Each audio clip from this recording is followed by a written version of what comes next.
Nakune, was at the great town Tonya Conase, Piadulabi Jo, she and Ya Yangundai, Ageda Mune, Tetubayo, Nasetela Midazuroi, Atama Jimio, Swansan, saying Landu Wene, Swan on Where. Atu Dhamma the Vena Ninya Damadana Lushimiaga Ue Menton Dota Zenwen Midazu Tubayo Nasetala Shi Utowen Dokin Chuchulin Midazu Yendodala Teyakwe Umyumi Dokin Ninju Midazu Tubayo Nasetala Shi Midazu Miani de Gualondo Tamadana Lushimia Bonsu Jimpa Adoramata Ben Night Tejuroshinaka Mahabandida Mogo Siaro Viaji Asashido Siaro Viaro E Uba Nedeago can you lay it? Watandra Sesega Amiapa Swimio Nigo Monama Adobu to me the Mashija Legondo Nagula Mada, Nagula Bida, Mihong Pa Hong, Si Hong Mu Hong, Alonodian Abrida, Bong Drogondo, Padesa the Moba, Tessa Liba Mudeta Bido. Adua Piawaja Mediaga, Tadana Quejin, Apia, Nava Teado. Ninya Tadana Quejin Apia Ngaba Tearone Jesu Hoja Bibame Aya Dodia Moja Manaja Digin Dea Baishim Jedo Mudo Tonloga Doda Shinomia Pia Yudi Swale Ochimolo Shikujaya Sina Magiza Dobidan Diloga Giza Gidaram Yama Molina Dabadam Wande Begana Malayam Sina Magiza Dobidan Diloga Giza Gidaram Yama Molina Dabadam Wande Begana Malayam Agiza Dovidam Lasai Jadai Jabai Jadai Dute Sare Downi Gadi Gada Maida Lonzo Tinte Tabe Mimya Domu Vitado Tiloka Giza Gidaram Loka Dombong Jadong Yondoi Pao Monda Pele Pido Muvitado Yama Molina Dabadam Yama Mia Bondoi Ukawa Seunyu Kinjaya Sejayi Madunya Dui Chiro Song Jabaron Lesiro Mubabitado Egana Malayam Bono Chokwe Sinsimo Mimi Dui Pyu Wileye Uzi Jia Mingala Gugun Dagutong Yui Pizon no Mubitado Sina Saimwe Naimwe Ajo Sino Toda Miabayahu Maya Miato Banago Sika Buzo Payana Vidodi Only Wanda Masejo Lesson Cabadon Shayo Dena Bubiwe Oh, me Malayo, Shiko, Garo like Jabago, Yaswa Paya.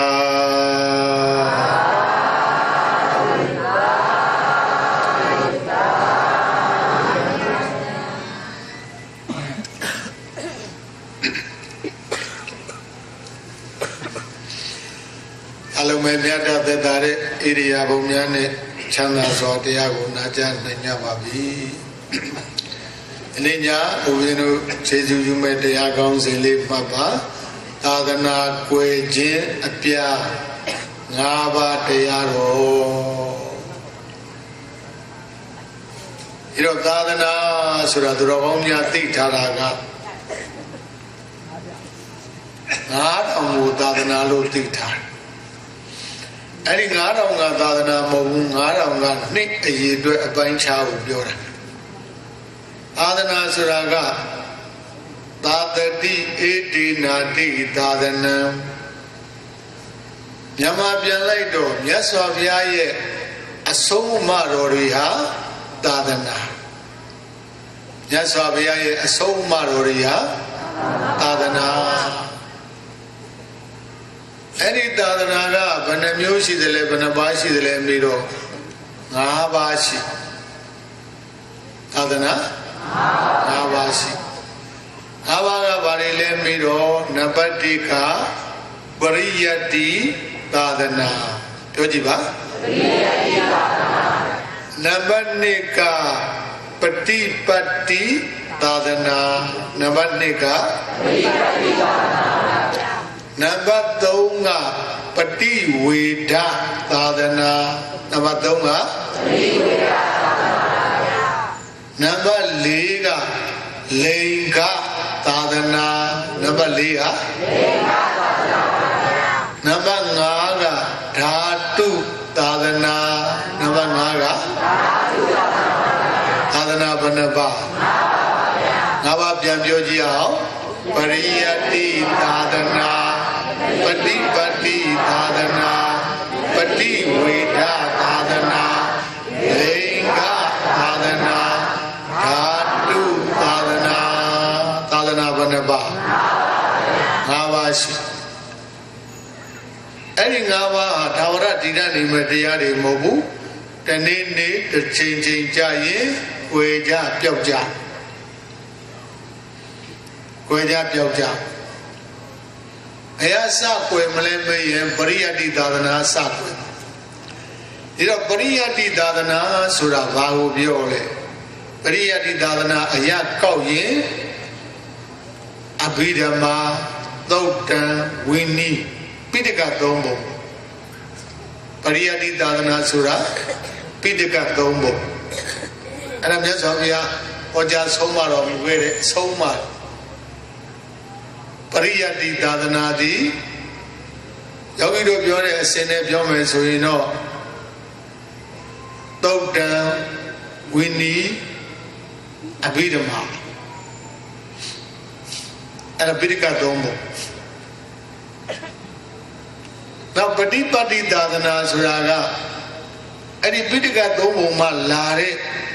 ကျင့်စဉ်တွေအတိုင်းကျင့်ကြံကြိုးကိုပွားများအားထုတ်တာပฏิပတ်တိ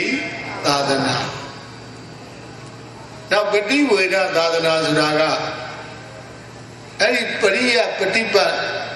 နှစ်ပါးပြည့်စုံလို့ရရှိတဲ့အကျိုးတရားလို့ခေါ်တဲ့မဲ့ဉာဏ်ပူဉာဏ်နိဗ္ဗာန်ဆိုတဲ့တရားတွေကပฏิဝေဒသာသနာလိင်္ဂသာသနာဆိုတာကယဟန်တော်တို့ရဲ့အသွင်အပြင်အမှုအရာဓာတုသာသနာဆိုတာကရသော်ဘုရားသခင်ကိုရောမြတ်ကြီးရဲ့အသားတော်အသွေးတော်အယိုးတော်များမှဖြစ်ပေါ်လာတဲ့ဓာတ်တော်မွေတော်တွေဒီဓာတုသာသနာတို့အရာကောက်ပြန်မှတ်လိုက်ပါပရိယတ္တိသာသနာအရာကောက်ရင်ပိဋက3ပုံပฏิပတ်တိသာသနာအရာကောက်တော့အဲ့ဒီပိဋက3ပုံမှာလာတဲ့ကျင့်စဉ်တွေပေါ့ပฏิဝေဒသာသနာအရာကောက်တော့မဉ္ဇဉ်ဘုံဉ္ဇဉ်နိဗ္ဗာန်လိင်္ဂသာသနာအရာကောက်တော့ယဟန်တော်တို့ရဲ့အသွင်အပြင်အမှုအရာ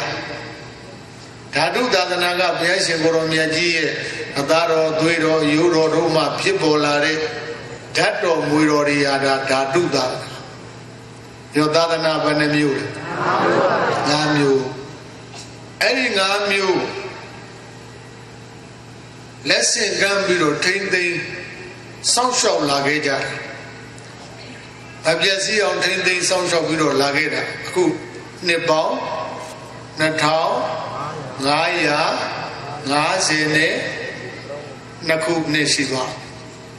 ဟုတ်တယ်မလားလက်ဆင့်ကမ်းပြီးတော့မပြော့ပြောင်းထိမ့်သိမ့်လာခဲ့ထိမ့်သိမ့်ဆောင်ရောက်လာခဲ့တာအဲ့ဒါနှစ်ပေါင်း2552ခုနှစ်ရောက်ယနေ့တိုင်ဒီသာသနာမပြည့်စည်သေးဘူးပရိယတ္တိသာသနာတော်မြတ်ကြီးလည်းပဲသာသနာတော်မှာနေအောင်လိုက်အောင်ထုံးပြောင်းပြီးတော့တိုးတက်စီပင်ပြန်ပွားနေပฏิပတ်တိသာသနာကလည်းပဲအထူးပြောကြမလို့တော့ဝိပဿနာတရားရည်တာတွေဘုရားလည်းတရားရည်တာတရားစခန်းဝယ်ဒီနာလည်းတရားရည်တာတရားစခန်းဝယ်အထူးသဖြင့်ဦးဇင်းတို့ကျေးဇူးတော်ရှင်မောဂုတ်ဆရာတော်ဘုရားကြီးရဲ့ဥပနိတရားနဲ့ကျင့်ပနေတဲ့မောဂုတ်ဝိပဿနာတရားစခန်းဝယ်တွေကအထူးကိုဒီနေ့ခေတ်တိုးတက်များပြားလာတော်ရောမျိုးပါအနံ့ပြည်နေပြည်မမကြံဘုရားလည်းမောဂုတ်တရားစခန်းဝယ်ဒီနာလည်းမောဂုတ်တရားစခန်းဝယ်အဲ့ဒါပฏิပတ်တိသာသနာတော်မြတ်ကြီးစီပင်ပြန်ပါနေပฏิဝေဒသာသနာလို့ခေါ်တဲ့မဉ္ဇဉ်ဘုံဉ္ဇဉ်နိဗ္ဗာန်ဒီနေ့ခေတ်မှာသောတာပန်လည်းမစိတ်သုံးသေးဘူးတဂရဂံလည်းမစိတ်သုံးသေးဘူးအနာဂံလည်းမစိတ်သုံးသေးဘူးယဟန္တာလည်းမစိတ်သုံးသေးဘူးဘုရားရှင်ကိုယ်တော်မြတ်ကြီးပြိဋိဘံသံဃာနီးတဲ့အခါသူ့ဘာယဟန်ကြီးကမြတ်စွာဘုရားထံမှာသွားရောက်ပြီးတော့မလာပါဘုန်းတော်ကြီးတော်မူသောမြတ်စွာဘုရားအရှင်ဘုရားမြတ်ပြိဋိဘံဝင်ဆံသွားမယ်ဆိုရင်ဟောဒီလောကကြီးထဲမှာသောတာပန်တဂရဂံအနာဂံယဟန္တာပုဂ္ဂိုလ်တွေရောစိတ်သုံးပျောက်ကွယ်ကုန်ပါလားဘုရားလို့လျှောက်တော့အဲ့ဒီမှာမြတ်စွာဘုရားယောဂီတို့ဦးဇင်းတို့အတွက်အတ္တဆရာဗျာဒိတ်စကားမိန့်ကြားတော်မူခဲ့ဒီစကားလေးရယောဂီတို့ဦးဇင်းတို့အတွက်သိအပ်တဲ့ပွေရကောင်းဘယ်လိုမိန့်ကြားခဲ့သလဲဣမေသာသုဘဒဘေခုသမ္မာဝိဟရိယောအတုံညောလောကောအရဟံတေဟိအတ္တာจิตတုပါငါဘုရားကိုရောမြတ်ကြီးရဲ့အဆုံးအမတော်တွေကိုလိုက်နာကျင့်သုံးနေတဲ့ပုဂ္ဂိုလ်တွေမစိတ်သုံးနေသမျှဟောဒီလောကကြီးထဲမှာသောတာပန်လည်းမစိတ်သုံးဘူးကွာတဂရဂံလည်းမစိတ်သုံးနိုင်အနာဂံလည်းယဟန္တာလည်းဒီနေ့ခေတ်ကာလမှာသောတာပန်တွေလည်းများစွာရှိတယ်တဂရဂံအနာဂံယဟန္တာရှင်မြတ်ကြီးတွေလည်းများစွာရှိဘုန်းကြီးတို့ကျေးဇူးတော်ရှင်မောဂုတ်ဆရာတော်ဘုရားကြီးဒီပင်လေးဘုရားအဆုံးအမတော်တိုင်းကျင့်ကြံကြိုးကိုပွားများအားထုတ်လို့အသားတော်အသွေးတော်အယိုးတော်တို့မှဓာတ်တော်တွေကြား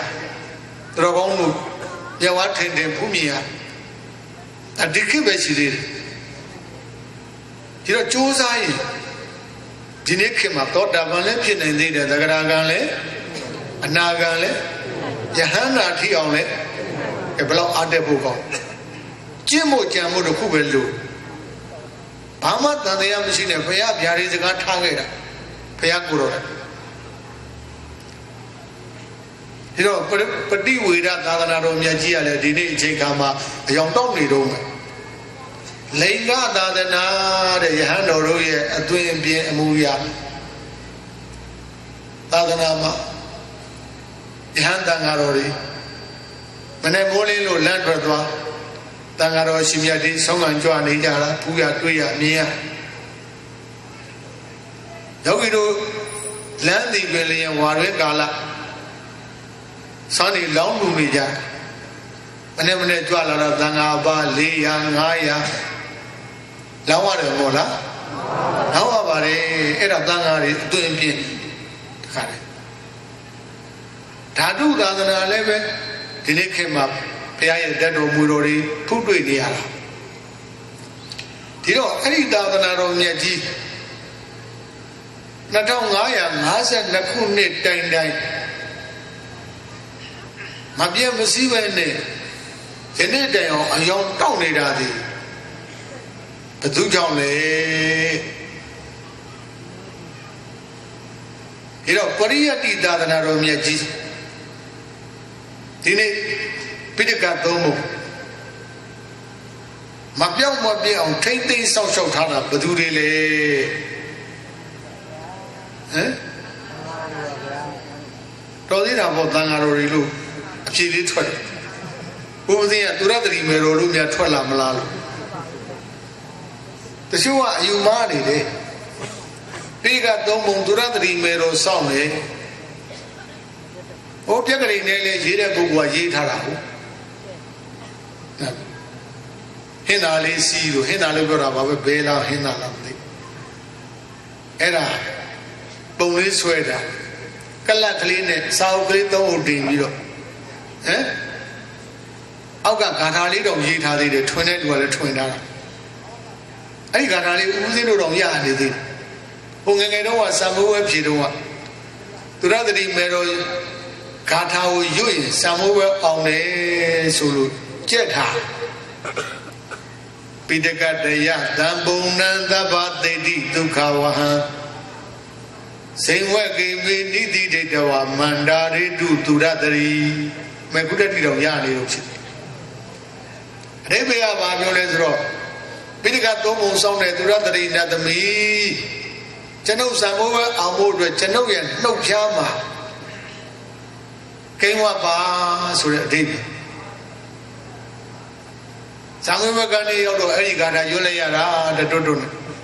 နောက်ဆုံးကြတော့ကိုစာရမှာပဲအောင်တာပဲစာမရတော့ဒီသုရတတိဘာမှမကိန်းနိုင်ဟုတ်လား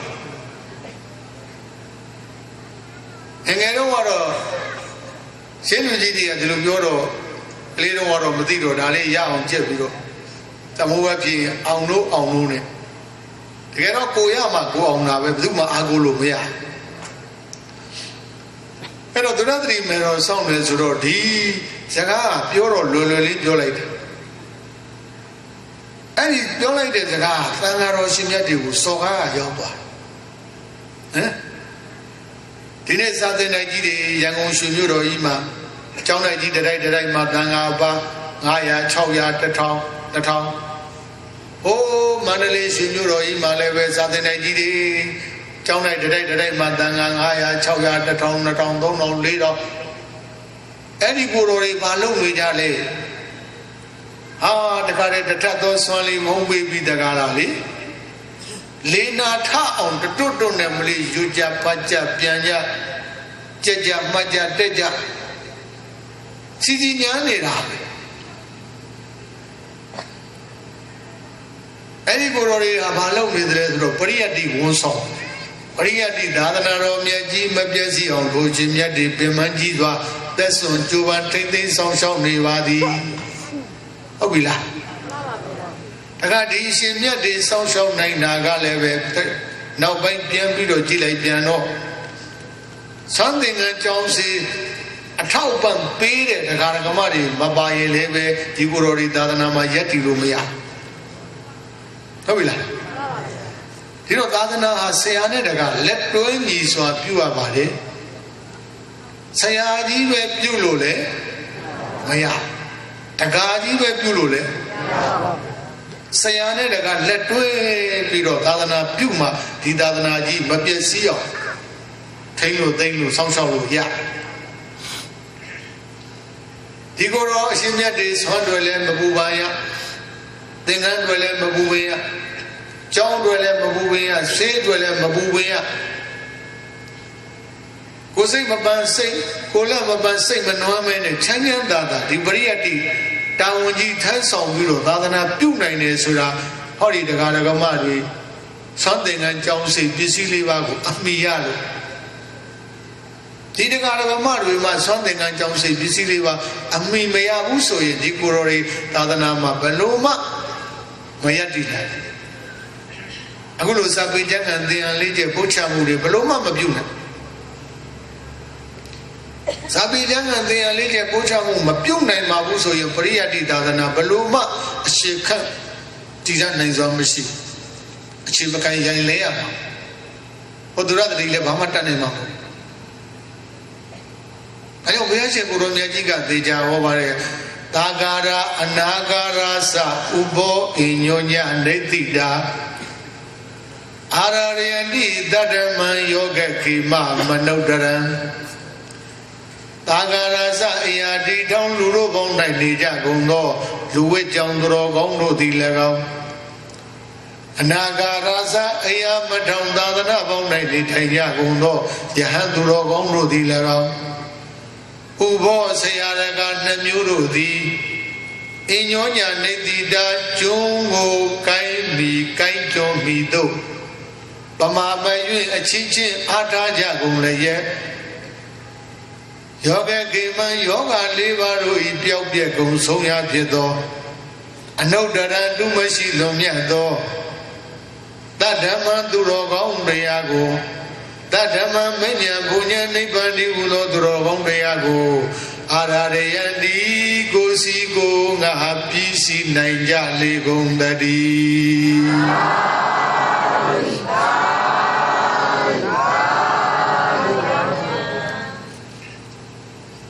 ဆရာနဲ့တက္ကသာသနာပြုတဲ့နေရာမှာလက်တွဲညီစွာ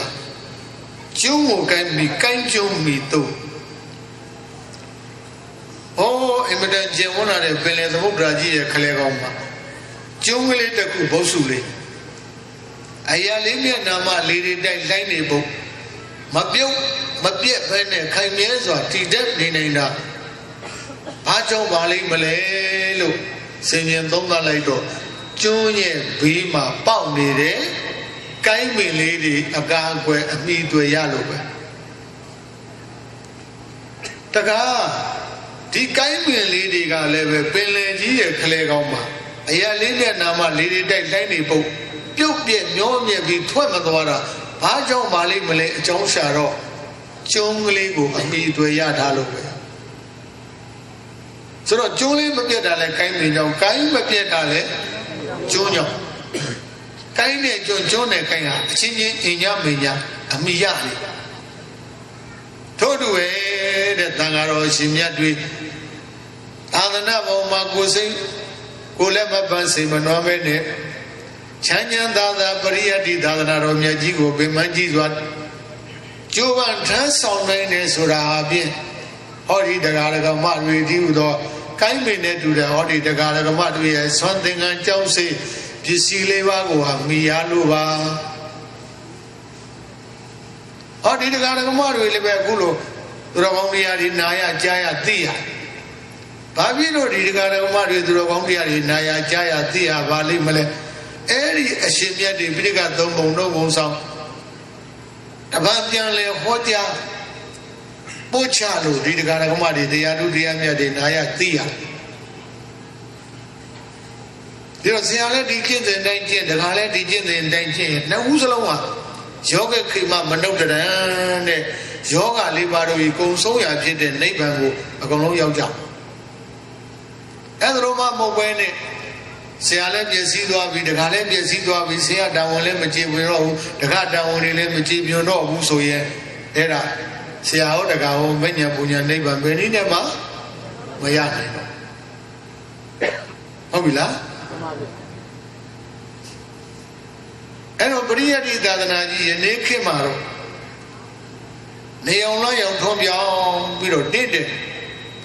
အဲ့ဒီတင့်တယ်နေတဲ့သာသနာတော်မြတ်ကြီးကလည်းပဲသာဝရတည်တဲ့ခိုင်နေနေမဲ့တရားမဟုတ်တနေ့နေ့တစ်ချိန်ချိန်ကြာရင်တော့ဧကမုတ်ချပြပြောင်းအောင်ဘုရားကမိတ်နေဒီသာသနာရှေ့ကတည်တဲ့နေမှာမဟုတ်ဘူးသာသနာတော်မြတ်ကြီးနဲ့ကြုံလုံးစုံလုံးမှာသာသနာတွင်ဖြစ်တဲ့ဒါနတရားတွေသီလတရားတွေဘာဝနာတရားတွေจิตသားจิตသမီးတို့မြန်မြန်အားထုတ်ကြနောက်တစ်ချိန်ကျရင်ဒါနသီလဘာဝနာသာသနာတွင်ဒါနသီလဘာဝနာသာသနာ့ဘာဒါနသီလတော့ရှိကောင်းရှိမှာသာသနာတွင်ဝိပဿနာဉာဏ်ချမ်းရတဲ့ဒါနသီလသမထဆိုတာဟာသာသနာကိုယ်သွားရင်မရှိတော့အဲကြောင့်သာသနာနဲ့ကြုံလုံးစုံလုံးတစုံကြိုတယောက်မှလှူတဲ့ကုသိုလ်ဟာလည်းပဲတန္တရာဝိဒုက္ခကြီးမှလွတ်မြောက်ငါးပါးပြည့်စုံခါဖို့ဆိုခဲ့သူမြဲတဲ့ပုဂ္ဂိုလ်ဟာလည်းဘယ်လေးပါးတကားပိတ်တယ်ထို့တဲ့အလုံးဝိပဿနာလုပ်တဲ့ကျင့်ကြံကြိုးကိုပွားများအားထုတ်ရင်ဒီဘဝမှာကိုမဉ္ဇဉ်ဘုံဉဏ်နိဗ္ဗာန်ရနိုင်သာသနာတော်မြတ်ကြီးရှိနေလို့ဒီအခွင့်အရေးတွေရဟုတ်ပြီလားဒီတော့သာသနာတော်မြတ်ကြီးဟာ Tawara Tiran Kaime name the Yamo Red now so many where Pioya believe me. You know, when I got a Priati Dadana Sako Priati Dadana Suraga Abidama, Dauda, Winnie Abidamaga Konajansi Tamatangani Jan. We Benjan, Tadu Katajan, Pokola Pinajan, Katawu Tujan, Jamaijan, Patanja. We the Mapanajan, Konajan. Tinekamaro, Gaidi, the Maidi, Avidama Konajan, Yupa Buzo Wedi, Patandi, the Nayupa Buzo Wedi, and Yamabi, Manakania, Nashi, Jadia. Now, don't need Aquema. Dear Vinama Conajania, Quay, Beg, Janga Saquem, Lemmy, a Kekezo, a Nenezo to the Patanjania Saquem. Where the young Desera Belole, Yesinele, Mamiala, Nanele, Erazo Piot. Didn't the guy did my came a Honale Patan? Your boy Dina Lepatan, your boy, Yogido Lepatan, your Dani, your Kare, Yansi on Nijaya. Now, so the Nija, Aditani, a Kuka, Adnani, Piamala, Arisa, Udeva, Yassin, a cheese, a Pasiam, Sion Papa. And at the Haidi, the Maidi, and the La Camalue, you can mocha and in it to change Jai. And never yet fetching Haloro Masolo. Now, Nipre Sirari Chala, Edru, Yasinele, Mamiala, Nanele, Machaya, Nela, Akolomia. As a name for Mabel Patanjan will be the Taviana, Tamu, Chinquera Ramo, Tapibi, Mimi, Biro Capoda, Avana Guenia, Delu. Any potential in the way of Lucy, Dudia, Jamaican Quella. Any say name only at how do Jambola Pina and Sashi Divia. A synthesis Yahweh Biduaro, Nibere Sidari, Chare, Cacharo, Pitica Domoa, a bit of mass or a Pitica Tabogawa. Yanzinele. Chilo Palo Mayaro Nane Leve Dampata a bit of a Conajan Gueva. The current name only win the low with a few Gueva. Tadana Newin Yago, the Gueva. In it, Tadana Alini at the Karamabe, Neona on Tom Young leader, the Ravon Alena Labido Lucia. Now a Maui poem. Adanari would on Nelo, you went by Wizard would on Mavia home. I don't know that the worry, and the Budo, a young loco, a young loco, eat that bombi, and the Budo, a golo, a mike bongi daddy, a golo bong japo. Joe Malem Dido, Namalem Dido, Kana Malem Dido, I had Namalem Dido, Damalem Dido. But these are the Mubas Rale, Dini came up on Ala Brisa Mubas, a wine town, or Dini Ala Brisa Mubas, a wine town, and now so the day I had a Gumbo. And Abidma. And you know, Abidma, Conajan, where Piao be there now. Nibre Sinari Jare, Kajapiano, Bakwe Malay. Tautan Gwen. Tautan Suraga Bale, Nike Naya go Tautan Lokor. Ingotara Nike, Tayuda Nike, Mizima Nike, Diga Nike, Kobraga Nike, Nike Banaya. Naya. Ari Nike Naya, say the name Uzabama, Ingotara Nike Asaka. Engorda Nike Guabilushi and Tayuda Nike Guema. Tayuda Nike Guabi, Missima Nike Queme, Missima Nike Quebi, Diga Nike Queme, Diga Nike Quebi, Kodaga Nike Quero Nike Nayale, Yasinele, Tizia, Shiva. Nane Jaziale, Agulo Hota Jotani Majaro, Agulo, they are already taking the Chimbar and Mishiro. Hojame Bogu dem Shiro. Hojame Bogu Mamashi, Nare Bogu, Loma Nalu Miara. Did it Gaidi, Romaidi, Sierragani, Zadana Tansam Lagelo. Katangaya, Hasan, Nakunde Tane, Tanaji Mimi. Chelsea get to Didan Kaime, Biro, Dinati, Tadana Miaji Yeti. Now don't go Marty, go met, they are, Payawa.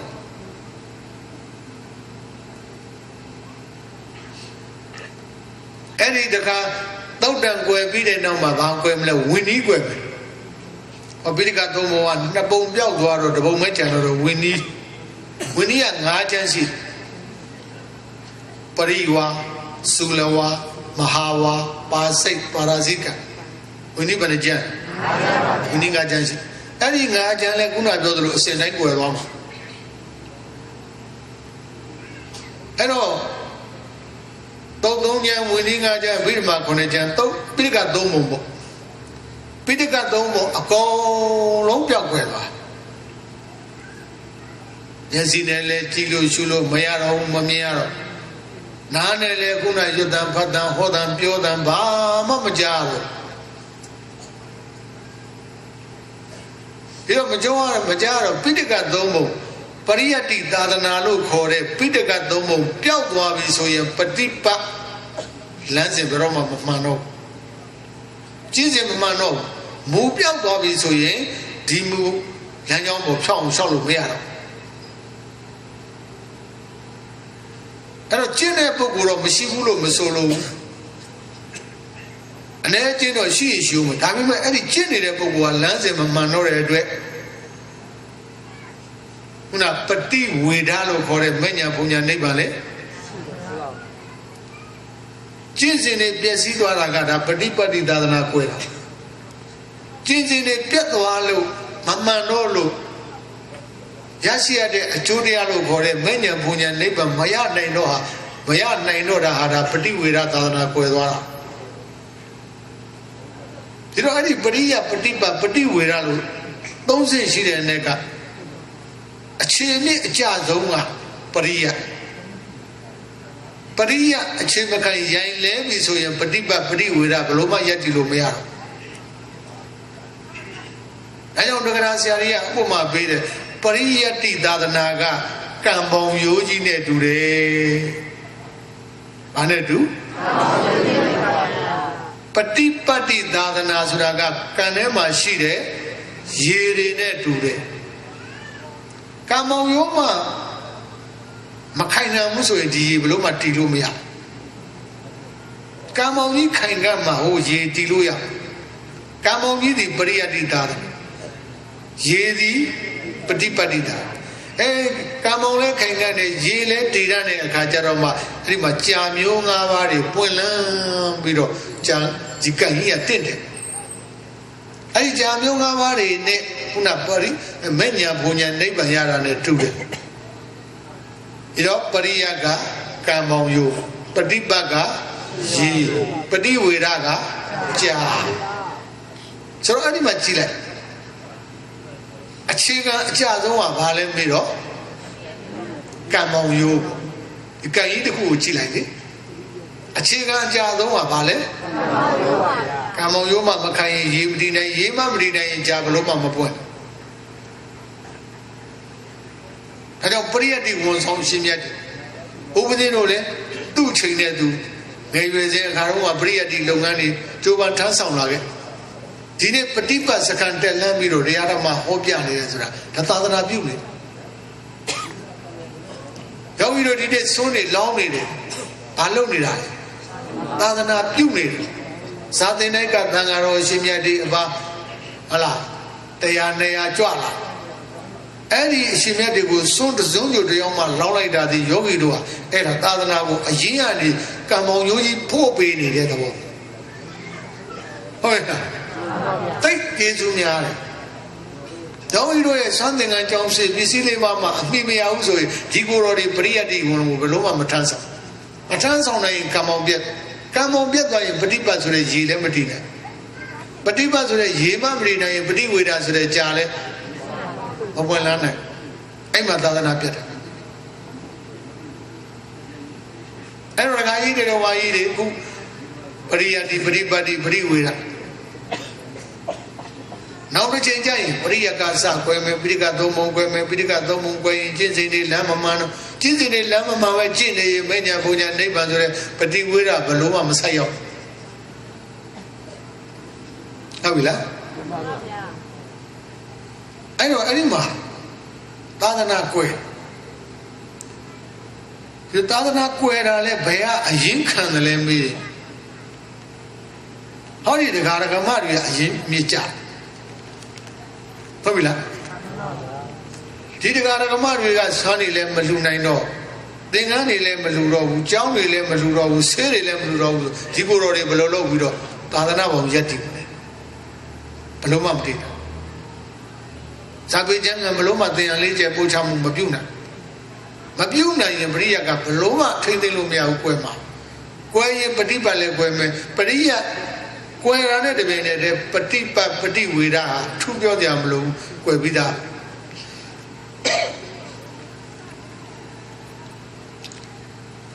Ero, who Pitica Domo, Quedot, Vidima Coneja, Niganaya. When he got you,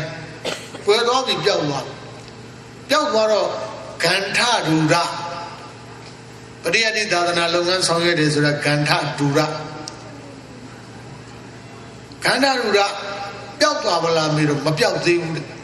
Terry Journey. Terry, Hello Channel, Pitica Domo no Machiro. Tabemelo lay parasi Kata lady. Oh, Doria, Pesiaro Ido Bakatali Yata the day. Janid. Ah, when you Bayaga, Pesiaro, Pedagogy, Pedagamagia. Hello, they were seated, lay parasi the Katali the book. Sound harder day. And sound out a Katali, Libarashi, the Katali, sound out a Pogushi, Ganadura, Makwedi, Pipian Makwedi. Edigama, Nebonga, Grega, Jare, Kaja. Avila Leso Paya along my Payan Lapshit Paya along Mimpshit Paya along Mimpshit, the Kajaro. Eh, Logi Sisino. A gongo modo, a mia song, Gaya.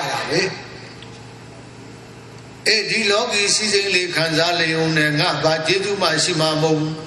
The water another Canada Konzarali. Did they young yet China Nelu Mujitim? Yes, we are Hojaro Mude. Tayaro, Nana Jaya Mangalubi Juname. You know, they are of the Bebo Hoja Malik Malay. Amiadi Mobu lay Paralogy de Katani, the book, Hona Yego Majina. You know, any Lopoku. Penyo Baya Baya Veritama, Shidele, Dia. Do ye Mujimaya Tina breeding? Paminia, Nakoromia, Panaro Dega. Adabia Tom Lobu. Mengala Sinjao Gomo Martin Le Parashi, Gata Le About the Gata La Hoja, Nene, Pogoshi, at the Via Town Logo, Yule Valu. Time be there, Mountain in Le Capiro. Mauminia Lazy, look a maino chap. You know, we may not die. Mujimaya did not read it. Banaro idea at the Via Town. You be the Gala, Mingla Saint Jacobo Martimiro. တိုင်းပြည်တဲ့လက်မောင်းပြင်းချင်းလက်ခတ်တော်ရောမျိုးပါအနက်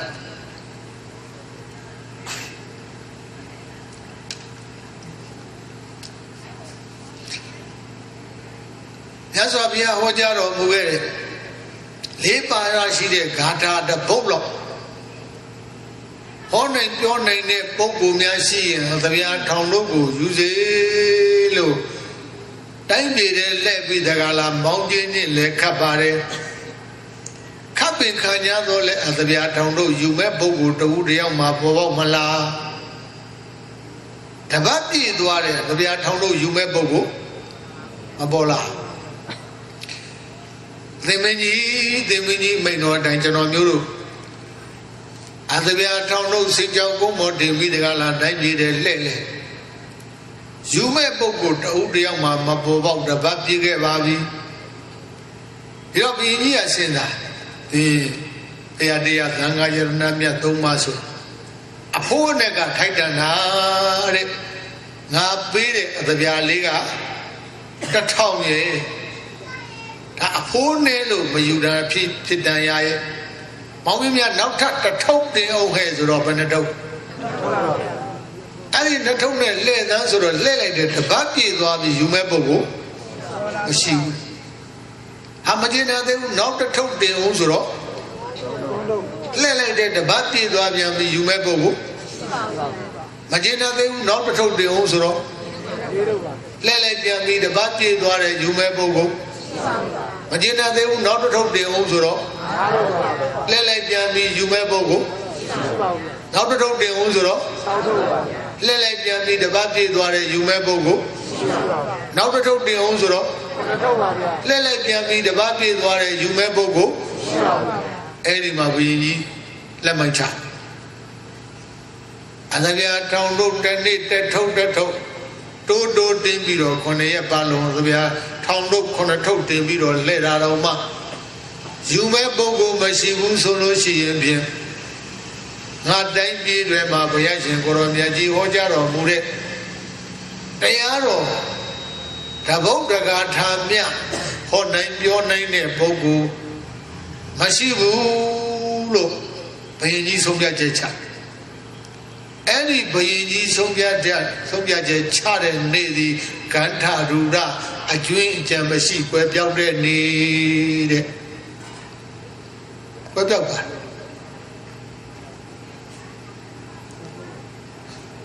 ဒါပေမဲ့လို့ဟောတတ်ပြောတတ်တဲ့ပုဂ္ဂိုလ်တွေသာမရှိတော့တာအခုလိုယဟန်အသွင်ပြင်တော့ရှိသေးတယ်ဘုရင်တို့လိုဘုပြေကရုံတုံးနေအခုတစ်ဖက်ပေါ်ပြီးတော့သင်္ကန်းဝတ်တယ်အဲ့ဒါလိုယဟန်အသွင်ပြင်တော့ရှိသေးတယ်ဒါပေမဲ့လို့အဲ့ဒီကိုယ်တော်တွေစာပေကျမ်းဂန်တွေသင်အပ်မှုလေ့ကျင့်မှုပို့ချမှုမပြုတ်နိုင်တော့ဘာဖြစ်လို့မပြုတ်နိုင်တယ်လဲလို့မေးတော့ဒီကိုယ်တော်တွေမှာခန္ဓာကြီးကလည်းရှိနေသေးတော့စားဖို့လိုတယ်ဝိဖို့လဲနေဖို့တိုင်းဖို့လဲစေဝကုသဖို့လဲလို့တဲ့ပစ္စည်းလေးပါဒါစားဖို့နေစားရည်ဝေရည်နေရည်ကျမ်းမာရေးပေါ့ဒီလေးချက်မရှိဘဲနဲ့လောကကြီးမှာဟောဒီခန္ဓာကြီးနဲ့ရက်တည်လို့မရတရားဓမ္မတွေကလည်းဆွမ်းလည်းမလူတော့ဘူးသင်္ကန်းလည်းမလူတော့ဘူးကြောင်းလည်းမလူတော့ဘူးဆေးလည်းမလူတော့ဒီကိုယ်တော်တွေကလည်းပဲသာသနာပေါ်မှာရှိတော့ရှိနေသေးတယ်ဒါပေမဲ့ဒီစားဖို့ဝတ်ဖို့နေဖို့သူတို့ဒီတိုင်းနေလို့မရဘူးအဲ့ဒီအချိန်ကျတော့ဘာလို့လဲဘုန်းကြီးတွေဟောဒီဧကတိတွေပုံချဧကတိတွေပုံချပြီးတော့သင်္ကန်းစာလေးကိုတချို့လက်ဘင်းမှာဆွဲထားတချို့နားမှာပန်ထားတချို့လက်မောင်းမှာလက်ဖွဲ့လို့ထုံးဖွဲ့ထားအဲ့ဒါလေးထုံးဖွဲ့ပြီးတော့ဘာလုပ်လဲဒီကိုယ်တော်တွေလဲထဲမှာလဲထုံးရတယ်ကိုင်းထုံးရတယ်ဒီလဲထုံးကိုင်းထုံးလုပ်နေရတဲ့ဒီပရိယတ်တိသာသနာဘလို့မှမဆောင်ထိန်နဲ့အဲ့တော့ပြဿနာအဲ့ဒီကစလဲထုံးရတယ်ကိုင်းထုံးရတယ်သင်္မိုင်ကိုကြောင်းကြက်အဲ့ဒါလဲတဲ့ကိုင်းနေမှာနွားနဲ့ကျွဲနဲ့လဲထုံးရတယ်သို့အဲ့ဒီချိန်ကျတော့ဘုန်းကြီးလဲထုံးနေတာအဆမ်းပါလားတော့မရှိတော့ရိုးသွားဟုတ်ကဲ့လားအဆမ်းမဆမ်းတော့ဘုန်းကြီးဆိုတဲ့အတိအမှတ်ကလေးတော့ရှိတယ်သို့တော့ လူတကာကမတွေကလည်းယူသေးမှုတောက်ကွာမှုခါရဝတရားလည်းမရှိတော့ဟောဒီတကာကမတွေငါအပြစ်များတင်အောင်မလားလို့လည်းပဲဘုန်းကြီးကလည်းတန်တရားမရှိတော့မနေ့မိုးလေးလာရင်တခါတည်းနွားနဲ့ကျွဲနဲ့လဲတဲ့ဆင်းလက်ထုံးသင်္ကန်းကြောင့်တဲ့ဧကတိပုံနာနားမှာပန်ထားလက်မောင်းမှာထုံးတာလေဝင်းလေးဆွဲတာအဲ့ဒါဘုန်းကြီးယောဂီတို့နောက်ပိုင်းကျအဲ့ဒီလိုပုံကိုပဲဘုန်းကြီးလုပ်ပြီးတော့ကိုးကွယ်ရယောဂီတို့အခါလဲအာရပါရဘုန်းကြီးစီဘုန်းကြီးမှသီလသမာဓိပညာနဲ့ပြည့်စုံတဲ့ဆရာတော်တန်ဃာတော်တွေဒီလိုတစုံမျိုးတရားမှကိုလှူခွင့်မရှိတော့လှူခွင့်မရှိတော့လှူတယ်ဆိုတာသီလသမာဓိပညာနဲ့ပြည့်စုံတဲ့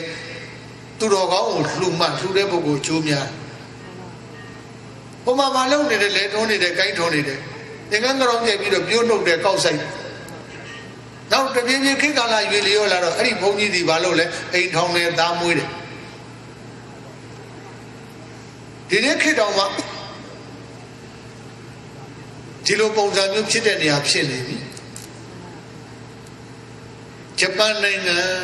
ကဘုရားဘာသာဘုန်းကြီးရှိတယ်အဲ့ဒီဘုန်းကြီးကအမေအိမ်တော်လည်းရှိသူကဘောင်းမီနဲ့အဲဒီတောင်ရှာသီးတွေပါလေနဲ့ဘုကေမကြော့တော့အရက်တွေကလည်းတောက်တာမပြောနဲ့ဒါပေမဲ့သူကဘုန်းကြီးတယ်ပတ်စံသိချမ်းသာတယ်ဒီပန်ဘုန်းကြီးလူတွေပါတယ်နှိမ့်ဆက်ရောက်တဲ့အခါသူကစာရွတ်ပေးရသူတို့မှမူလေးတော့ရှိသေးတာဒါပေမဲ့သူကဘာစာလဲတော့မသိဘူးမှန်ညမမှန်ပါတကယ်ဗုဒ္ဓဘာသာဦးဇင်းတို့ဒီပိဋကသုံးပေါ်လာတဲ့ကျမ်းဂန်အစ်စ်မှာဟုတ်ချင်မှဟုတ်မယ်သူတို့သမုတ်ထားတဲ့ကျမ်းဂန်လည်းဖြစ်အဲ့တော့အဲ့ကျမ်းဂန်ရောဒါဘယ်သူတို့ဘုန်းကြီးလုပ်ပြီးကိုးကွယ်ရတယ်ဒုသေးသူ့ကိုပြင်ရတယ်သူ့ကိုစာရုပ်ခိုင်းရအဲ့တော့စာရုပ်ခိုင်းတော့သူကစာအမျိုးမျိုးစာသားရှိဒါရုပ်မလားဒါရုပ်ပြရဒါရုပ်ပြင်ဒီစိဒါရုပ်ပြင်ဒီစိကြိုက်တာပြောဒါရုပ်ရင်100ဆိုကြပါဒါရုပ်ရင်200ဒါရုပ်ရင်300ဘယ်ဟာရုပ်ချမ်းသာတဲ့လူက300တန်ရုပ်ပေါ့အလတ်စားရှိတဲ့ပုဂ္ဂိုလ်က200တန်ရုပ်ပေါ့ဆင်းရဲတဲ့ပုဂ္ဂိုလ်ကအားပဲရွတ်သူကတော့အောက်ထစ်ပိုင်းကျရုပ်ဆုံးအပြင်100တော့ရသဘောပြောပါလေသူတို့နိုင်ငံမှာကျတော့ယာရီဘာရီမသုံးတော့ဘူးတောင်းနဲ့သုံးဂျပန်နိုင်ငံတောင်းနဲ့သုံးဘယ်နှတောင်းအဲ့ဒါပဲဘုန်းကြီးဟာဘုန်းကြီးဝေးရတာတဲ6မှလားအိမ်တော်လည်းပြူရသေးတယ်ဟမ်ဟောလူတွေလိုပဲအရက်တွေဘာတွေလဲတောက်သွားတာနော်ပြီးတော့လည်းပဲတခါလေဘုတ်ကေနဲ့ဝါနဲ့ကြော့လို့ကော့လို့ပဲလူလိုပဲနေတယ်ပဲ तू ကလူကမှသူဘယ်စစုံနေသေးတယ် तू ကကြော့လို့ကော့လို့ဝစ်စားထားတာဟာအစားချောင်းနဲ့အနေချောင်းတွေကဘာလို့ငါလည်းဖုန်းကြီးလုံးမယ်မရဘူးအဲ့ဒီဘုန်းကြီးတွေသွားရင်သူ့သားဖုန်းထားလို့ကဲ तू ကမျိုးရိုးနဲ့အဲ့ဘုန်းကြီးကဂျပန်ဘုန်းကြီးကသိချမ်းသာတာဘာမှအကောင့်တွေထည့်ထားတာအများကြီးဗမာပြည်ကဘုန်းကြီးတွေမွဲနေဟုတ်လားအဲ့တော့ဗမာပြည်ကဘုန်းကြီးတွေလည်းပဲဟိုပရိရွတ်တဲ့ကနည်းနည်းဈေးသက်မှမလို့ဖြစ်တယ်ဟမ်မေတ္တာသုတ်ဆိုရင်ပဲစီမေတ္တာသုတ်ကလွယ်တယ်နည်းနည်းခက်တဲ့နောက်တော့တစ်စက်သုတ်တော့ဘာလို့ဆိုရင်ဈေးအမြင့်ဆုံးထားမကောင်းလားဘယ်ကောင်းမှာတော့ဘုရားတရားကိုပတ်စံနေအောင်စားတာမကောင်းဘူးဟုတ်လားသူတို့မှတော့သတ်မှတ်ချက်ထားတဲ့အတွက်အားလုံးတပြေးညီဒီလိုပဲဆောင်ရွက်နေကြဆိုတော့အဲ့ဒီမှာဘာဖြစ်နေပြီလဲအခုပြောသလိုဖြစ်နေသာသနာအစစ်မှမရှိတော့ဘူးအတုအယောင်ပဲရှိတော့ကဲယောဂီတို့ဒီနေ့ယောဂီတို့လူဖြစ်တဲ့အချိန်ကသာသနာအစစ်အမှန်တန်ဃာတော်အစစ်အမှန်နော်သီလသမာဓိပညာနဲ့ပြည့်စုံတဲ့တန်ဃာအစစ်အမှန်ဒီနေ့သာသနာဘုရားဘာသာမြန်မာနိုင်ငံထဲမှာအများကြီးရှိအဲ့ဒီအချိန်ကျတော့ဒကာကြီးတွေဒုမကြီးတွေဟိုမှာလဲထိုးနေတာဘုံကြီးသူလဲလူလိုပဲအိမ်တော်နဲ့သားမွေးတယ်လှုပ်ချင်ရလို့မှာမို့အိမ်တော်သားမွေးအဆင့်ရောက်သွားပြီဆိုတော့ကျန်တာလဲအကုန်လုံးသူလှုပ်ချင်ရလို့တော့အဲ့ဒါကိုပဲဘုံကြီးတို့တတ်မှတ်ပြီးတော့ကိုယ်ပွဲဒီတော့သီလသမာဓိနဲ့ပြည့်စုံတဲ့ တန်ခါတော်ရှင်မြတ်ကိုတစုံကြိုတယောက်မှလေးဆုံးလုံးကျင်ပါတယ်လို့ငိုနေတော့လောင်းလို့မရတော့ဒီနေ့ယောဂီတို့လောင်းနေရတဲ့ကိုတော်တွေကတကယ်ကိုပရိယတ္တိသာသနာပฏิပါတိသာသနာကျိုးပန်းထမ်းဆောင်နေတဲ့တန်ခါစစ်တန်ခါမှာဒီနေ့ဗမာပြည်မှာသာသနာတော်မြတ်ကြီးရဲ့ဘုံတကောအာနုဘော်တို့ကြောင့်ဘေးဆိုရန်ဆိုအန္တရာယ်ဆိုဥပဆိုလည်းဘာမှမရှိဘူးဟုတ်ကဲ့ဒီနိုင်ငံတွေနဲ့စာကြည့်လေဥပဒေတို့ဗမာပြည်မှာလေဘုရားရဲ့တကူတရားရဲ့တကူတန်ခါရဲ့တကူခြုံပြောလိုက်သာသနာတော်မြတ်ကြီးရဲ့ဘုံတကောရှိန်ဆိုအာနုဘော်တို့ကြောင့်ဘေးဆိုရန်ဆိုအန္တရာယ်ဆိုဥပဆိုကတ်ဆိုဆိုတာဒကာကြီးတွေကမှဘာမှမရှိဘူးခင်ဗျားတို့ချမ်းချမ်းသာဆင်းရဲတာချမ်းသာတာတော့သူကံပေးတဲ့အတိုင်းပေါ့လေဟုတ်လားသာသနာ့တွင်မှာတခါတည်းစိတ်ချမ်းသာကိုချမ်းသာနဲ့နောက်ကကြီးနေတိုင်းကျင့်တတ်စရာကြီးပဲဆင်းရဲချမ်းသာလည်းမပြောနဲ့ဒါကံစီမှန်တဲ့အတိုင်းကံမပေးရင်ဘလောက်လို့မရဘူးမချမ်းသာဘူးကံပေးလာပြီဆိုရင်လိုထိုင်းနေရင်လည်းချမ်းသာလာဒါကကံအရာကိုလို့မရချင်းရတာလဲကံစီမန္တာချမ်းသာတယ်လဲကံကိုကယောနိတော်မနတိကာရအရာရာမှာတရားတော်လေးနဲ့ဆင်ခြင်ပြီးတော့နှလုံးသွင်းနေနိုင်မယ်ဆိုရင်ချမ်းသာတာချမ်းသာတယ်ဆိုတဲ့နေရာမှာကိုချမ်းသာတာရှိတယ်စိတ်ချမ်းသာတာအဓိကစိတ်ချမ်းသာဖို့အဓိကစိတ်ချမ်းသာရင်ဆင်းရဲချမ်းသာဆိုတာထားလိုက်ကိုလည်းချမ်းသာတာဟုတ်ပြီလားကိုစိတ်တစ်ပါးချမ်းသာပြီဆိုရင်အသက်ရှိတယ်အနာကင်းတယ်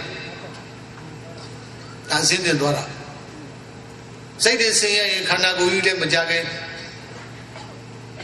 ကြသွားတာခန္ဓာကိုယ်ကြီးကြသွားပြီကိုယ်လည်းဆင်းရဲစိတ်လည်းဆင်းရဲပြီဆိုရင်အဲ့ဒါဘေးဆိုရန်ဆိုအန္တရာယ်ဆိုဥပတ်ဆိုကတ်ဆိုယောဂဆိုတွေရတခါတည်းလာတော့အဲကြောင့်ဘုရားတရားသံဃာယရဏမြတ်သုံးပါးရဲ့ဂုဏ်ကျေးဇူးသာသနာတော်မြတ်ကြီးရဲ့ဂုဏ်ကျေးဇူးကြောင့်မြန်မာနိုင်ငံဘာအန္တရာယ်မှမရှိဟုတ်ပြီလားအဲ့တော့ဒကာကြီးတွေကမာကြီးတွေသာသနာတော်မြတ်ကြီးချင်းမြောက်ထောက်ပံ့လှူဒန်းရတာတို့အပြင်အနှစ်ပါတယ်ဟဲ့ဒီတစုံကြိုတယောက်မှပြမဲ့လို့ဒကာကြီးတွေကမာကြီးတွေသာသနာတော်မြတ်ကြီး၃ရက်ကိုအချိန်မြင့်ကနေပြီးတော့ကံမောင်ရိုးကြီးဟလာပုဒ်တချသဲတဲ့ဘွဲ့အနေနဲ့ဖို့နေတဲ့အဓိပ္ပာယ်ရောက်ပါခုနောက်ပိုင်းကျရင်အဲ့လိုဘုံကြီးဖြစ်တော့အင်္ဂလိပ်လက်မောင်းကြီးလည်းပဲဆွဲနားလေးပန်ထားတာအဲ့ဒါဘုံကြီးတို့တတ်မှာအကြောင်းကြီးငယ်လေးရှိတော့မှအဲ့ဒီသင်္ကန်းလေးဒီလိုသင်္ကန်းလေးကဝတ်တာဟုတ်တယ်လေဒီသင်္ကန်းကြီးနဲ့ဘိုးရုပ်ဘာရနဲ့လေထဲသွားလို့လည်းဘယ်ကြိုက်ပါလေထဲသွားမယ်ဆိုရင်ဒီသင်္ကန်းအိမ်ကျောင်းမှာထားခဲ့ပြန်လာမှဒီသင်္ကန်းလေးဝတ်ချင်ဖို့မှာဒါပေမဲ့လို့ဘုန်းကြီးဆိုတဲ့ယဟန်ဆိုတဲ့အသွင်ပြမပြောက်သေးဘူးမပြောက်သေးရင်လိင်္ဂသာသနာမကွယ်သေးဘူးဒီနေ့နောက်ခေတ်ကာလတွေကြာညောင်းပြီးတော့ရွေလျောပြီးတော့လာတဲ့အခါကျတော့ဘာဖြစ်တယ်လဲအဲ့ဒီပုဂ္ဂိုလ်တွေကောင်းထဲမှာအတွေးကြံတစ်ခုပေါ်လာဟောဒီလိုသင်္ကန်းကြီးတွေငါတို့ဝိယုံထားတော်လဲပဲအသူကမှတစုံကြိုတယောက်မှဆွန်းလုံးတာလည်းမဟုတ်အသူကမှသင်္ကန်းတစ်စုံလူတာလည်းမဟုတ်ဘသူကမှလည်းပဲကျောင်းတစ်ဆောင်ဆောက်လူတာမရှိဘသူကမှလည်းစေပစ္စည်းလူတန်းတာမရှိဒီတော့ဒီလိုတပိတ်ပရိက္ခရာသင်္ကန်းဆောင်းထားလို့တို့ဘာအကျိုးရှိမှလဲဒါတွေအကုန်လုံးစွန့်ပစ်တာပဲအေးပါတယ်ဆိုပြီးနောက်ဆုံးကြတော့ဒီပုဂ္ဂိုလ်တွေကတောထဲခြုံထဲသွားပြီးတော့တပိတ်တွေသင်္ကန်းတွေအကုန်လုံးစွန့်ပစ်လိုက်ကြအဲ့ဒီမှာလိင်္ဂသာသနာပါကွယ်သွားတဆင့်ကွယ်သွားတာနော်အခုဘာသာသနာတိအောင်ကွယ်သွားလိင်္ဂသာသနာပါကွယ်သွားအဲ့ဒီအချိန်ခါကျတော့မှဘာဖြစ်တယ်လဲဓာတုသာသနာဓာတုသာသနာဆိုတာကမြတ်စွာဘုရားရဲ့အသားတော်အသွေးတော်အယိုးတော်တို့မှဖြစ်ပေါ်တဲ့ဓာတ်တော်မွေတော်တွေအခုလူပြည်နတ်ပြည်မြမပြည်နဂါပြည်ဂလုံးပြည်မှာအနှံ့ပြားရောက်နေတဲ့ဓာတ်တော်တွေရှိတယ်အဲ့ဒီအချိန်ကျတော့မှအဲ့ဒီဓာတ်တော်တွေဟာမုံကြီးစီခတ်မြမကြံရအောင်တဲ့တဏှာမှာတခါလဲအကုန်လုံးလာပြီးစုယုံ Paduama Lakido Suramo, to the Goro and to Labisu. I know by my Sumle, the Hojo, the Neke Conacoin, Tirilena Nangamo. Any Nangama Mahaseri to the Sei, the Sushi. And it's Seriji Makom Lasu. And it's Seriji Makom Lasu with a Gajaro, Dadori Comume. Dadori Comure, Gajaro, Luga, Gamaria, Dadori Comure, Puzoja, Pumoja, Padaja, Dato Puzo, Dato Puzo, oh, the Yalimian, I read the Kare, oh, the Genesigala, Taduta, and Apolena. Animal with the Gandhi Bondi, Grigada Jare, Gajaro, Jodo, Puzo, Melulemesi, Pada Melulemesi. Dadori, you Jepiro, the Capiano. Now, Nibon Negriga Jaro, Eddie Dadori, at the Pampianle, Suyo, Piro, Bayao Ladale, Naga Dipa, Nagajo, Nagajo, my Yerna Siri, Sura Siri, the Sushi. Any Yerna Siri, Malayo, Suyo, Piro, Unalo, the Gorori, Pia, Dadori, Comulu, Puzoja, Padaja, Rima, Dado, Puzo, Dado, Puzo. Anyone in the Bangurigan Javian or Dadori, Jodo Avano Puzo Melu, Lemesi, Bata Melu, Lemesi, Dadori, Pian Jagumian. No area in the Capian Lepido, the Bangurigan Jaro, Pianle Suyo Suyo Pido, Pemala, Suyo Mele, Sure, Kajaro, Paya Puene, Poda Kaya, Body Bene Swibali. Dadori Suyo meet the Gala. Paya Pondaran Panzimi the Gala, I Dadoria, they are home. Yauno Bian Paya, Lukova.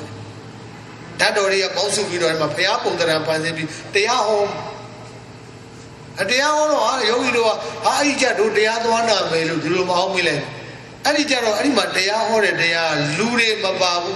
Lure Manayam, not even Bare, not even Nayame, not even Pumioya. That is Yamari. Any man not is Yamari Puzo Bada, Pumio Pido, Nejade, Neinga Belayan. Any Dadori Kalari Suilio, Vitagala, Nokar of Pyawe Pido, Tuabadi. Pyawe Pido, Babido, Bemadua, Suyo, the Lembido, who Yachengoromiaji Preniba, Winsano Mure, Kutina Yone. Kodagaya Piagu Buddha Poguri Kutinai. Any Kutinai, Machuayo, Bilavido, Dadori, Comu with the Gala, now so much Pimale, Paya Preniba, Winsano, Mudi Allah, Tis or that long Piro, Eddie Dadoriva, Akon Low, Piague Piro, Tadanaro, Yaji, Naya Salon, Weba, Wababi. Any Matanaro Yaji, Nimiji, Lamini, Quedwabi. Boda, they say, and no good day, Boda Sandy, and no Pandi. They done the Watamana, Nama, Madana, Yeri. Boda, they say, Payani, Udo, Lamini, and no Pandi, Mabue Bogedi, and no good day, Matwa Bogedi, Shido. Oda Sani Bayani Udo Lamini, no Bandi Mapue Bogedi Shido. Dida Navawa Damana to Paramata Dama Dava Warui. Nama Madam Amimia Gudo Leve, Nana Yadi, Matia Madina, Wamaja, Majanai. Any Leja, Dadaro Yaji. Alonso Ago Bido Gajaro, that worry my you leve, Shuman Lembadi, Naman Lembadi, Kana Malembadi, Ayana Malembadi, Daman Lembadi, this Saman Lembadi, but they said the Boba Malembadi, Nainova, Idiga, Jo, Idiga Kudo, Idiga Agudo, Pamandiro. Matillo de Lalo with not a few days of Babidor, at the lead of Jago Mayaro. Show so that the lane Majane. Nansura dan Liroma, Majane. But they are the Moba Desa, Pama Majaro. အဲ့တော့မှဘာဖြစ်သွားလဲအန္တိဘုဒ္ဓအယံလောကောဤတတ္တဝါပေါင်းသည်အန္တိဘုဒ္ဓအမိုက်ပေါင်းကြီးသာသည်အဝိဇ္ဇာတိဟုလောအပေါင်းကြီးကဖုံးပြီးတော့အဲ့ဒီချိန်ကဒါနပြုမယ်ဆိုလို့ရှိရင်အဝိဇ္ဇာအုပ်ချုပ်ပဲဒါနပြုခွင့်ရှိပါတော့တယ်အဲ့ဒီချိန်မှာဆွန်းလောင်းမယ်ဆိုရင်လည်းအဝိဇ္ဇာအုပ်ချုပ်တဲ့ဆွန်းသားလေးလောင်းရပါတော့မည်သီလဆောက်ပြီးလေဒီတိုင်းပဲအဝိဇ္ဇာအုပ်ချုပ်တဲ့သီလသမထအလုပ်တွေအားထုတ်လည်းပဲအဝိဇ္ဇာအုပ်ချုပ်တဲ့သမထအဝိဇ္ဇာအောက်မှာပြုတဲ့ဒါနသီလသမထသည်အဲ့ဒါအမှောင်နဲ့ပြုတဲ့ဒါနသီလသမထအမှောင်နဲ့ပြုတဲ့ဒါနသီလသမထဘယ်တော့မှဘယ်ညာဘုညာနိဗ္ဗာန်ကိုကျေးဇူးမပြုမှောင်နာကအဝိဇ္ဇာအဲ့ဒီအမှောင်နဲ့ပြုတဲ့ဒါနသီလသမထကသင်္ခါရဟုတ်ပြီလားဒီတော့အဝိဇ္ဇာပြည့်စရာအဲ့ဒါသစ္စာပွဲကြည့်ရင်သမုဒိယသစ္စာအဲ့ဒီအကြောင်းတရားက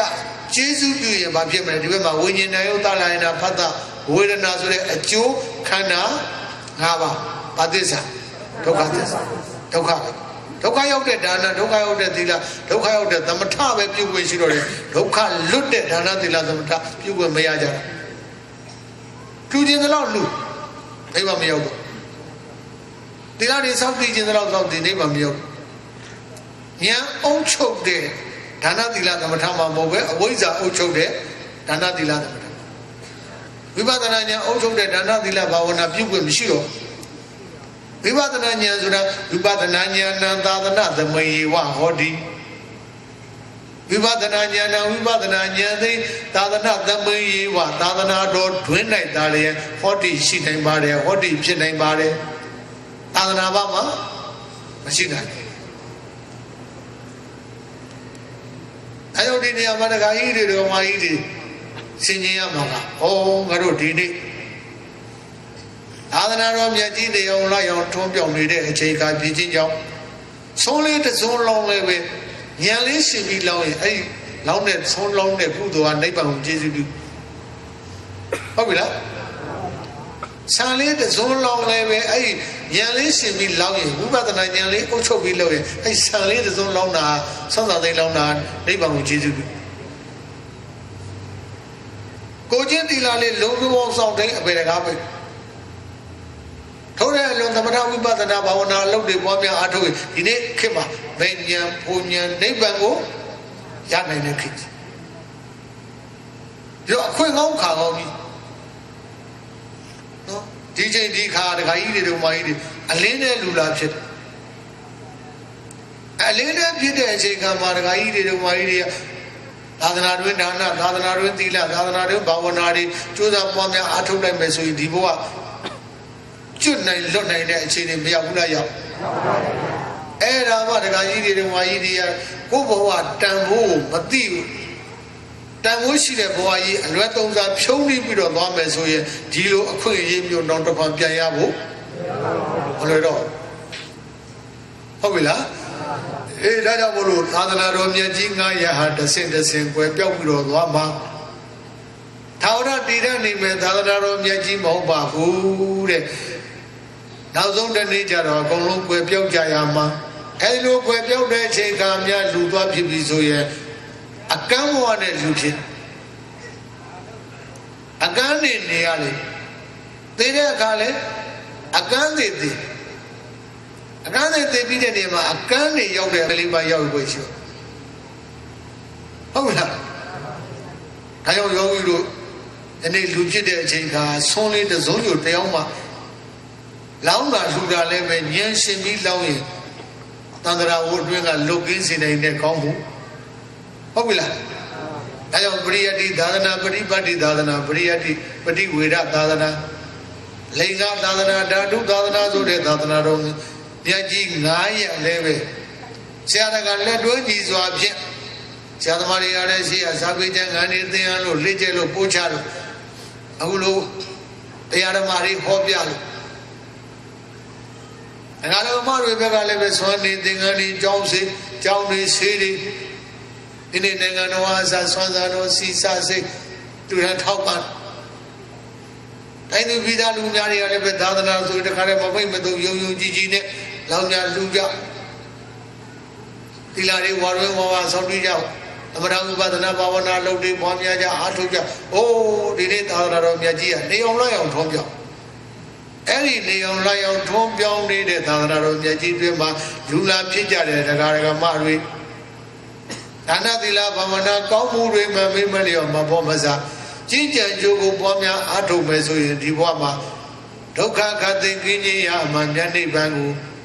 ရနိုင်ရောက်နိုင်လေသောကြောင့်မမေ့မလျော့မပေါ်မစားတတိတရားလက်ကြိတာ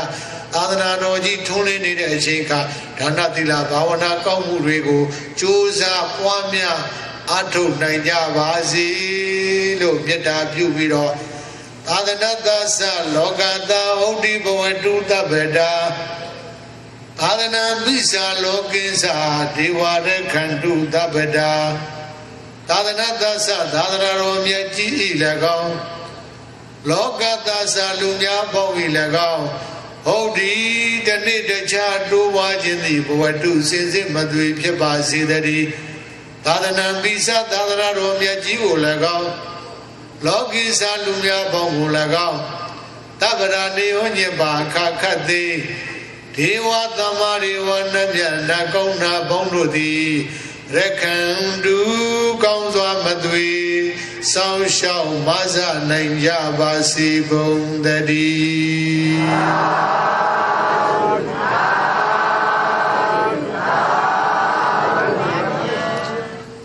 အလုံးပဲကိုစိတ်နှပြချမ်းမှချမ်းသာကြပါစေ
နာမလေးနဲ့ချင်းကြပြီ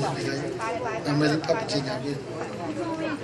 အဲ့ဆိုင်ကနာမလေးဖတ်ချင်းကြပြီအာ